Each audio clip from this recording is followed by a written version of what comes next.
আমার প্রিয় প্রবাসী ভাই বোনদের কাছে আমার অনুরোধ নয়, এটা দাবি, আমার এই ভিডিওটা ঝড়ের গতিতে শেয়ার করবেন। আজকে এয়ারপোর্ট নিয়ে একটু গুরুত্বপূর্ণ কথা বলবো।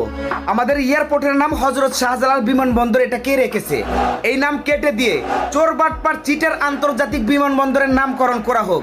কারণ ওইখানে যারা বসে আছে তাদের মধ্যে অধিকাংশই চোর বাটপার আর বেজন্মা। এই দেশে প্রবাসীদের কি কোনো অবদান নেই? প্রবাসীরা কি দেশের জন্য কিছুই করে না? তাহলে প্রবাসীরা কেন নির্যাতন হচ্ছে এয়ারপোর্টে? প্রতিনিয়ত এমন খবর আসে, প্রতিনিয়ত এভাবেই নির্যাতন হয়ে যাচ্ছে। আমরা কোনো প্রতিকার পাচ্ছি না, আমরা কোনো এটার নিষ্পত্তি পাচ্ছি না। আমরা কিন্তু এত সহজে এটা ছেড়ে দিব না। এবার আঙ্গুল বাঁকা করব, সোজা করে আসলে ঘি উঠবে না। আমরা প্রবাসীরা বিদেশ থেকে কি নিয়ে যাই? হিরোইন, ফেন্সিডিল, ইয়াবা, নাকি স্বর্ণের পাহাড়, মোবাইলের দোকান? আমরা সামান্য আমাদের কষ্টের উপার্জিত টাকা দিয়ে কিছু মাল সামান নিয়ে যাই, সেটাকে লাগেজ কেটে চেক করতে হবে? তোদেরকে কে দিয়েছে এই অথরিটি? কে দিয়েছে এই সাহস? আমাদের কষ্টের উপার্জনের টাকা দিয়ে কেনা ব্যাগ তোদেরকে কেটে দেখতে হবে? 2 কোটি প্রবাসী আমরা প্রবাসী আছি। আমাদের দেশে 2 কোটি প্রবাসীদের পরিবার আছে। প্রত্যেকটা প্রবাসী পরিবারের কাছে আমার অনুরোধ থাকবে, প্রত্যেকটা ঘর ঘর থেকে 2 জন করে মানুষ এয়ারপোর্টে যাবেন।